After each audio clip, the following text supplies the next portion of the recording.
북이스라엘은 사울 왕이 죽고 사울의 아들 이스보셋이 왕위를 계승해서 이스라엘의 왕이 됐습니다. 다윗이 속한 유다 지파 외에 11지파가 이스보셋에 속해 있었고, 또 군부의 최고 실력자인 아브넬이 사울을 보필을 했습니다. 그러나 다윗은 겨우 자신이 속한 유다 지파만 그를 지지했고, 사울을 피해서 함께 도망다니던 요압 같은 몇 사람들을 중심으로 유다 지파의 왕이 됐습니다.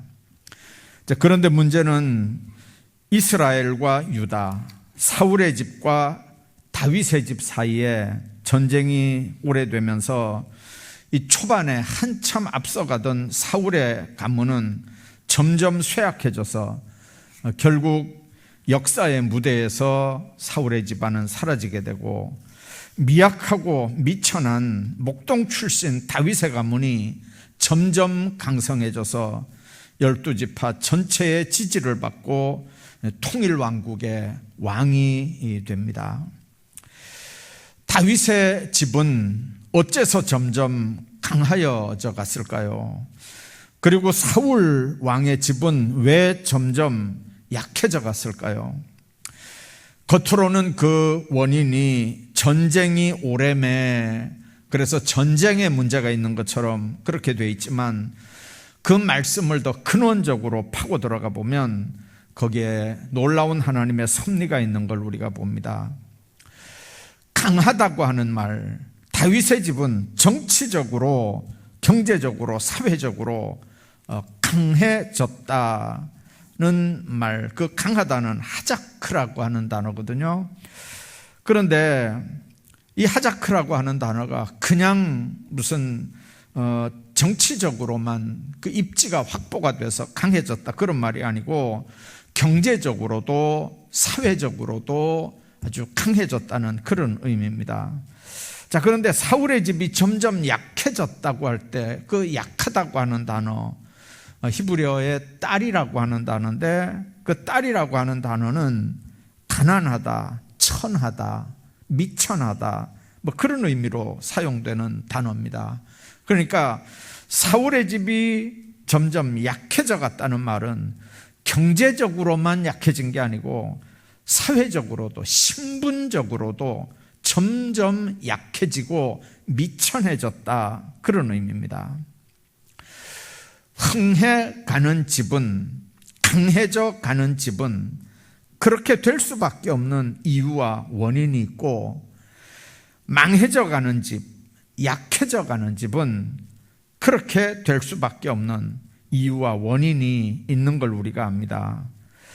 성경에 엘리 집안에 대한 얘기가 나옵니다. 엘리 제사장의 두 아들 홈니와 비느하스가 성전에서 하나님 앞에 범죄함으로 죽임을 당합니다. 그 자부도 출산을 하다 상고로 죽습니다. 물론 제사장 엘리 제사장도 블레셋과의 싸움에서 패전했다는 소식, 두 아들이 죽었다는 소식, 특별히 하나님의 법궤를 블레셋에 빼앗겼다는 소식을 듣고 의자에서 떨어져서 목이 부러져 죽었다고 그렇게 성경이 기록을 합니다. 여러분들, 그때 제사장, 그때 엘리는 사사입니다. 왕 같은 존재입니다. 그때 엘리는 요즘 같으면 무슨 대법원장 같은 이제 그런 개념입니다. 자, 그런 엘리 집안이 하루아침에 그렇게 비참하게 망하는데, 그런가 하면 어릴 때부터 성전에서 자라난 사무엘은 점점 강성해져서 엘리 제사장의 뒤를 이어 이스라엘 민족의 존경을 한 몸에 받는 민족의 지도자가 되는 걸 우리가 봅니다. 오늘 1절에 그런 말씀이 있습니다. 이스라엘의 초대왕 사울의 집과 다윗의 집 사이에 전쟁이 오래매, 사울의 집은 점점 약해가고 다윗의 집은 점점 강해져가고, 마침내 다윗은 통일 군주로 등장을 하게 되는 걸 우리가 봅니다. 자, 오늘 이 시간에 다윗의 집이 갈수록 강해져 가는 이유가 뭐고, 사울의 집이 갈수록 약해져 가고 쇠해져 가는 이유가 뭔지 오늘 살펴보면서 함께 은혜를 나누려고 합니다. 다윗의 집이 점점 강해져 가고 사울의 집이 점점 약해져 가는 이유, 첫 번째는 인간 됨됨이에서 그 원인을 우리가 찾아봅니다. 여러분들, 신앙이 먼저일까요? 인격이 먼저일까요? 자녀들을 결혼시킬 때 저는 믿음이 없어서 그런지 믿음이 있는 사람을 우선으로 두지 않습니다. 믿음은 후천적일 수 있습니다. 믿음은 성령이 임하면 얼마든지 믿음의 사람이 될 수도 있습니다. 그러나 인격에 문제가 있으면 그 삐뚤어진 인격, 고장난 인격은 평생 갈 수 있습니다. 그 삐뚤어진 인격이 부부 생활을 망가뜨리고 대인관계를 망가뜨립니다. 믿음이 우선입니까? 원만한 인격이 우선입니까? 인간관계에서는 당연히 믿음보다는 원만한 인격이 우선일 수 있습니다. 그 원만한 인격 위에 믿음이 들어가면 그 믿음 생활은 아주 인격적인 믿음 생활을 하지만, 그러나 삐뚤어진 인격, 고장난 인격의 믿음이 들어가면 신앙생활을 해도 삐딱한 신앙생활을 하는 걸 우리가 봅니다. 여러분들, 다윗은 관용의 사람이고 사울은 편협하고 아주 과격한 사람입니다. 다윗은 비록 목동 출신이었지만 그 마음이 아주 넓었습니다. 외모가 건장했던 사울은 인물에 비해서 마음이 한없이 비좁았습니다. 관용하고 포용력 있고 넓은 마음을 가진 사람은 주변에 사람이 많습니다. 원만한 인간관계를 가집니다. 그러나 편협하고 거칠고 과격한 사람은 주변에 사람들이 없습니다. 있던 사람도 상처를 받고 자꾸 떠나게 됩니다. 점점 그런 사람은 쇠퇴할 수밖에 없습니다. 블레셋 장군 골리앗이 나타났을 때 아무도 대적하지 못하는 상황에서 소년 다윗은 하나님을 향하여 불타는 신앙으로 골리앗에게 나가서 물맷돌 하나로 골리앗을 죽이고 골리앗이 차고 있던 칼을 빼서 골리앗의 머리를 자르고 이스라엘을 구했습니다. 그 일 때문에 다윗은 백성들로부터 인기와 사랑을 독차지하게 됩니다. 여인들이 춤을 추면서 사울이 죽인 자는 천천히요 다윗이 죽인 자는 만만이라고 그렇게 노래합니다.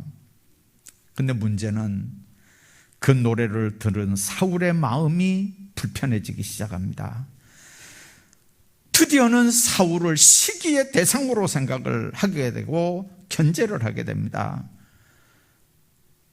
더 나중에는 이렇게 하다가 이 나라가 결국은 다윗에게 갈 거 아니냐, 그래서 다윗을 죽이려고 작정을 하는 겁니다.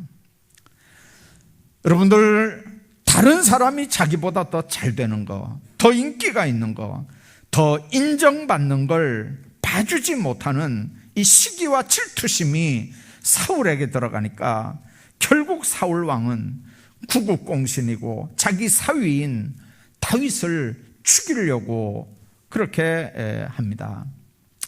어떤 때는 창을 던져서 죽이려고 했고, 어떤 때는 침상에 누워있는 줄 알고 가서 창으로 침상을 찌른 적도 있습니다.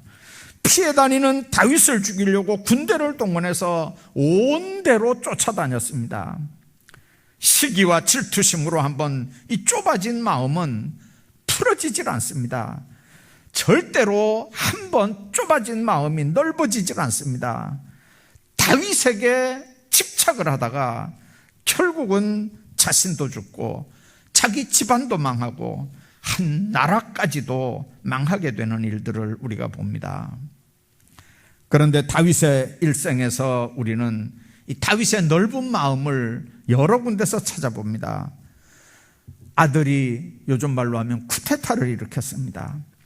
아들 압살롬이 정권을, 아버지 자리를, 왕권을 빼앗았습니다.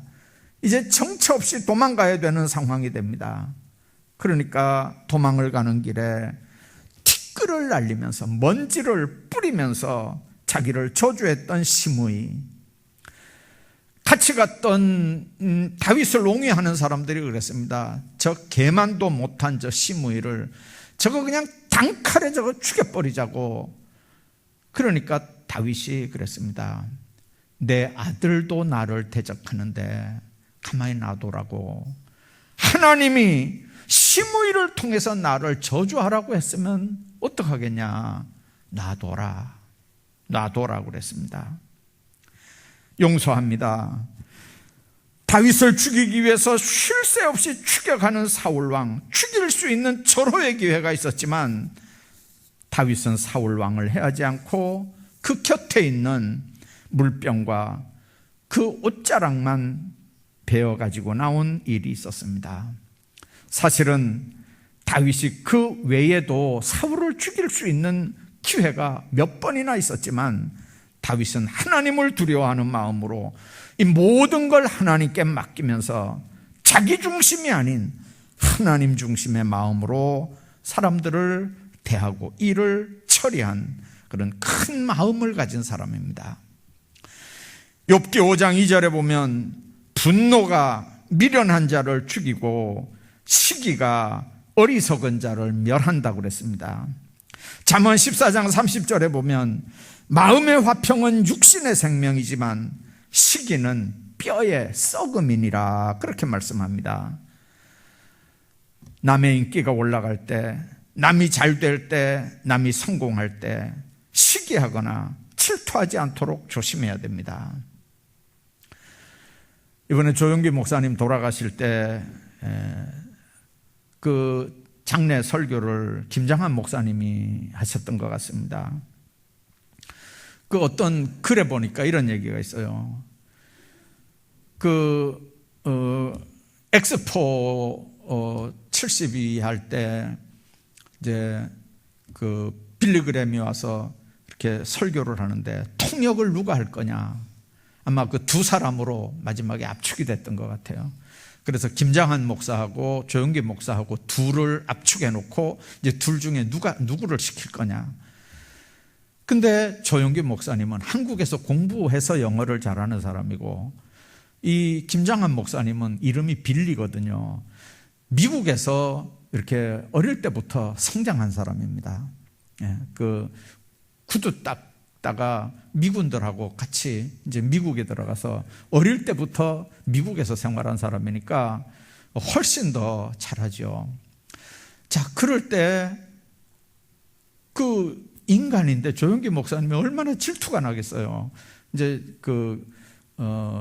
김장한 목사님으로 통역이 딱 결정이 됐대요.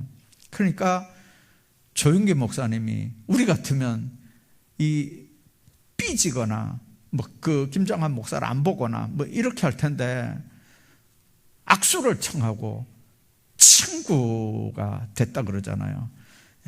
통역이 김장한 목사로 딱 결정되면서부터 둘은 너무 둘도 없는 친구가 됐대요.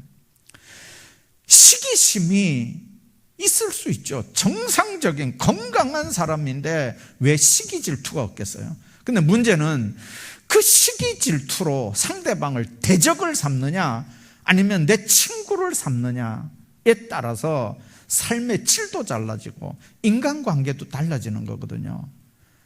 그렇게 내가 시기 질투가 날 정도로 상대방이 잘하면 내 편이 되면 되잖아요. 조용기 목사님이 김장한 목사한테 손을 내밀고 둘도 없는 친구로 이렇게 오늘까지 살아왔다는 얘기를 제가 들었습니다. 여러분들, 남이 잘 되고 남이 성공하고 이렇게 할 때 시기하고 질투해서 인간관계를 망가뜨리는 미련한 그런 삶을 살면 안 됩니다. 거꾸로 자기 인기가 올라갈 때도 절대로 교만하지 않도록 해야 합니다. 시기심과 질투심, 이건 내 인생을 흥하게도 하고 망하게도 하는 겁니다.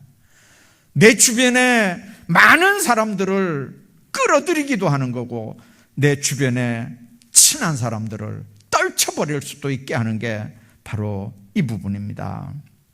시기심은 누구나 있을 수 있습니다.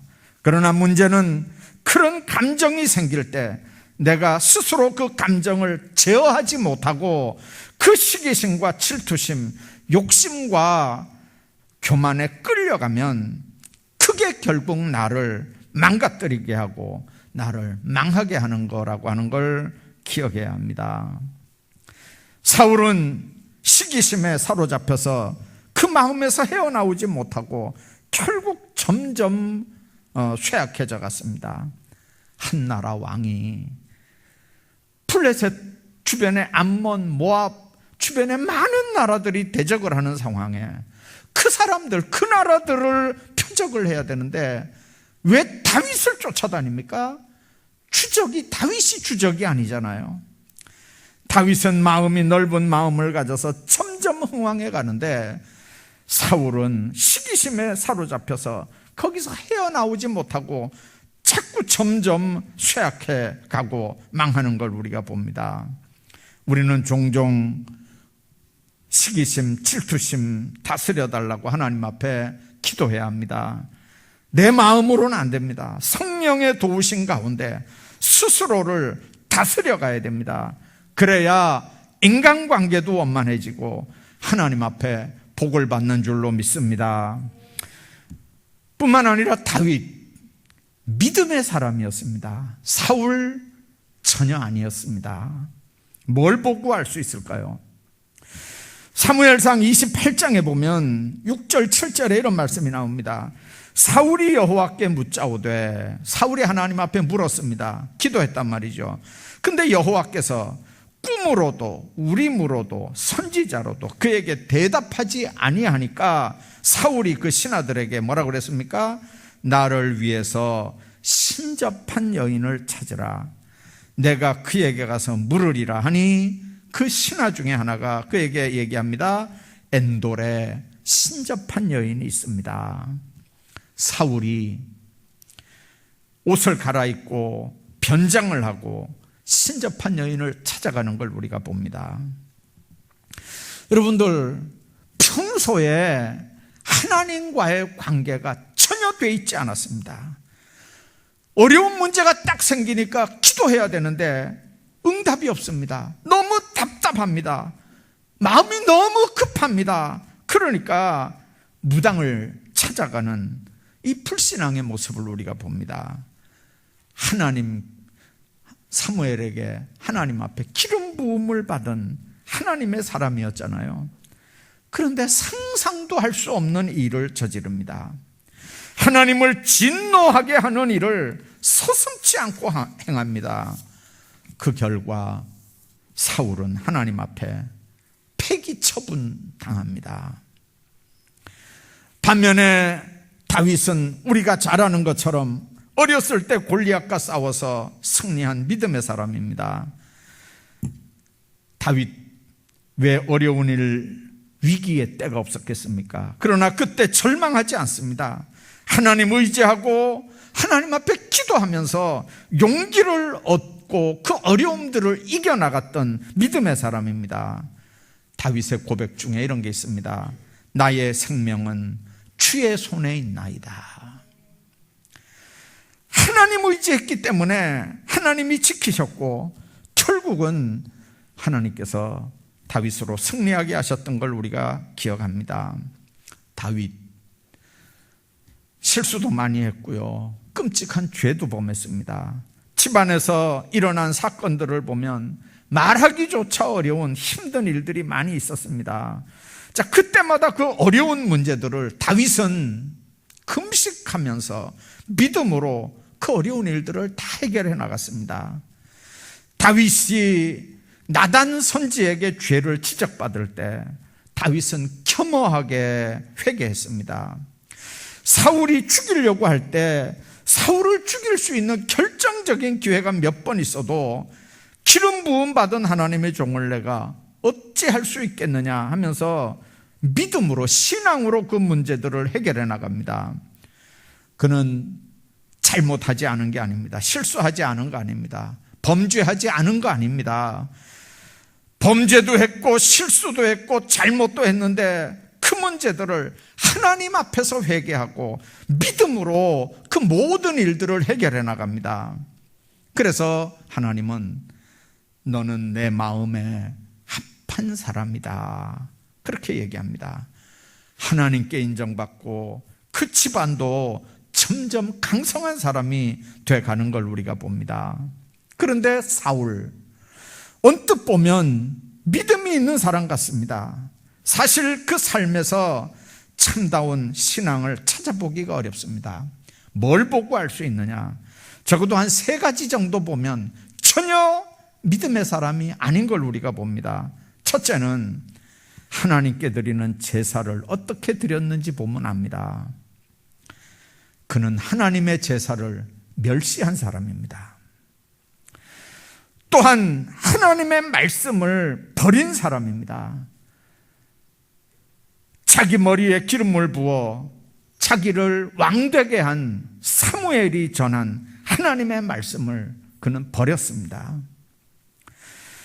뿐만 아니라 도액을 통해서 제사장 85명을 죽이는 그런 모습을 보면서도 그는 전혀 믿음의 사람이 아닌 걸 우리가 압니다. 다윗은 사울 죽일 수 있는 그 기회, 인간적으로 보면 철천지 원수 같은 그 사울을 죽일 수 있는 기회에도 기름 부음 받은 사울, 하나님의 기름 부음을 받았는데 내가 어떻게 손을 들어 그를 치겠느냐고 했습니다. 그런데 사울은 도액을 시켜서 기름 부음 받은 제사장 85명을 순식간에 죽여버립니다. 여러분들, 사울은 하나님의 말씀처럼 하나님의 말씀을 버렸다가 하나님께 버림받은 사람입니다.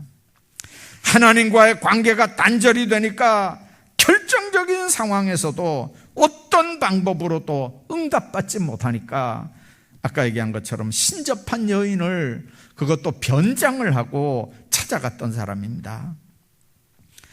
그리고 그 사건은 사울만 죽는 게 아니고 그 자녀들, 그 집안, 그가 거느린 수많은 군인들이 함께 전쟁에서 죽임을 당하는 역사를 이루는 걸 우리가 기억을 합니다. 점점 강하게 되는 사람이 누굽니까? 하나님 의지하는 믿음의 사람입니다. 믿음으로 어떤 시련과 역경 앞에도 용기를 잃지 않고 전진하는 믿음의 사람들입니다.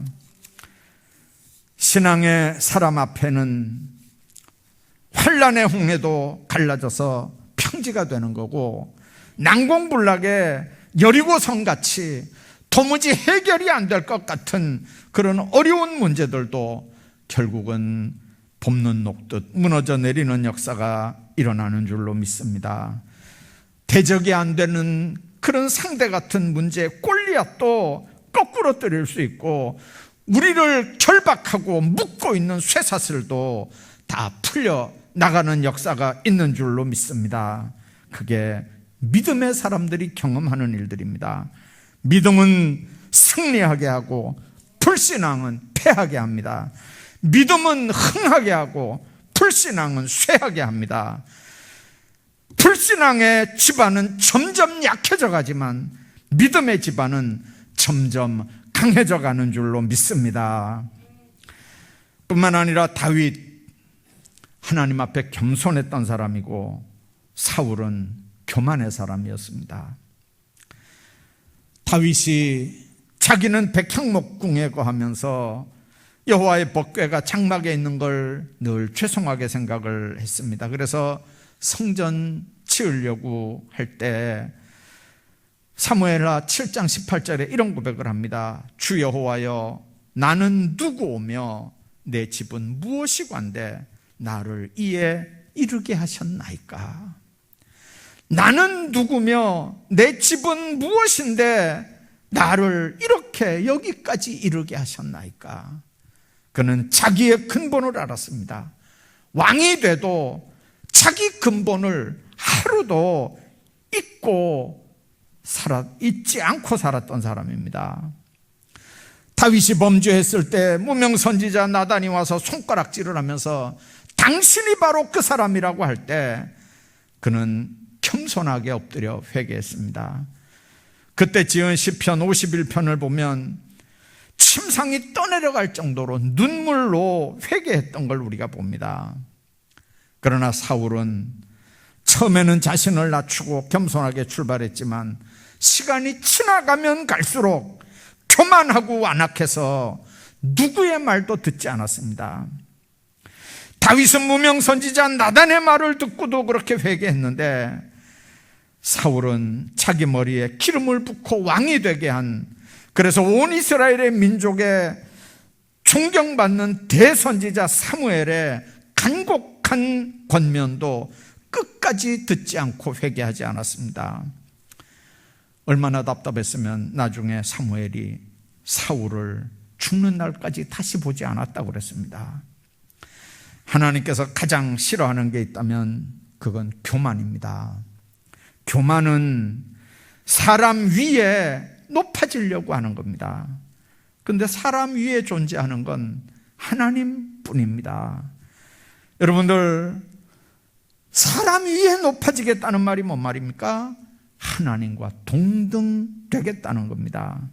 하나님의 말씀을 인간적인 생각과 판단으로 해석을 하고 적용하려고 하는 게 교만입니다. 사무엘이 뭐라고 했든지 상관없습니다. 자기 생각대로 하는 거거든요. 그래서 사울은 하나님의 말씀에 불순종하는 겁니다. 하나님의 종 사무엘이 전하는 말씀을 듣지 않으니까 결국 하나님께서 그를 떠나 버리셨습니다. 그 결과 하나님의 영이 떠난 자리에 악한 영이 역사하니까 시기심이 차고 복수심이 차서 점점 쇠약해지다가 비참한 인생의 결말을 맞이하고 마는 겁니다. 인간이 대단한 것 같아도 아무것도 아닙니다. 수탉 2마리가 암탉을 차지하기 위해서 아주 치열하게 싸우고 있었습니다. 벼슬이 다 찢어지고 피가 범벅이 됐는데 그렇게 열심히 싸우다가 결국 승패가 결정이 됐습니다. 싸움에서 진 수탉은 깊은 상처를 입고 어둑한 구석으로 도망을 가서 숨어버렸습니다. 그러나 그 수탉을 이긴 또 수탉은 암탉을 차지하게 된 기쁨과 승리에 도취해서 높은 담장에 올라갔습니다. 큰 소리로 자랑을 합니다. 꽃기여, 내가 이겼다. 이 세상은 내 것이다. 꽃기여 하는데 어디선가 그 소리를 듣고 그냥 독수리 한 마리가 쏜살같이 달려와서 눈 깜짝할 사이에 담장 위에 호함을 지르는 수탉을 낚아채 가버렸습니다. 결국 싸움에서 진 수탉은 암탉을 차지하게 됐고 이겼다고 큰 소리 치던 수탉은 순식간에 독수리의 밥이 돼버립니다. 한치 앞도 모르는 인생에서 영원한 승자, 영원한 패자는 없습니다. 오늘의 승자가 내일의 패자가 될 수도 있고 오늘의 패자가 내일의 승자가 될 수도 있습니다. 일이 잘 풀린다고 자만하지 말아야 되는 이유입니다. 건강하다고 자만하지 말아야 되는 이유입니다. 높은 자리에 있을수록 조심해야 되고 겸손해야 됩니다. 그때가 사실은 가장 위험한 때이기 때문입니다. 사울은 권력을 의지했습니다. 하나님의 말씀을 전하는 사무엘 안중에 없었습니다. 그는 자기가 잡은 권력이 자기를 지킬 줄 알았습니다. 자기가 가지고 있는 그 권력이 가문을 영원히 지켜줄 줄 알았습니다. 그러나 순식간에 아무것도 없는 게 되고 말았습니다. 그러나 다윗은 권력을 주신 하나님을 온전히 믿고 의지합니다. 시편 23편의 고백처럼 여호와는 나의 목자라고 그렇게 고백하면서 그 삶의 중심이 오직 하나님뿐이었던 그런 삶을 다윗은 살아갔습니다. 사랑하는 여러분, 정말 여러분과 여러분 가정이 다윗집처럼 점점 강해져 가기를 원합니까? 여러분들이 강해지기를 원한다면 관용의 사람, 마음이 넓은 인격의 사람들이 되시길 바랍니다. 점점 강해지기를 원한다면 믿음의 사람이 되시고 하나님만 절대 의지하는 신앙으로 세상을 살아가시길 바랍니다. 점점 강해지기를 원한다면 하나님과 사람 사이에 교만하지 말고 절대로 겸손하시기 바랍니다. 다윗의 집처럼 하나님이 세우시고 점점 강하게 하시는 축복이 오늘 여러분들 모두의 가정에 함께 하시기를 축원합니다.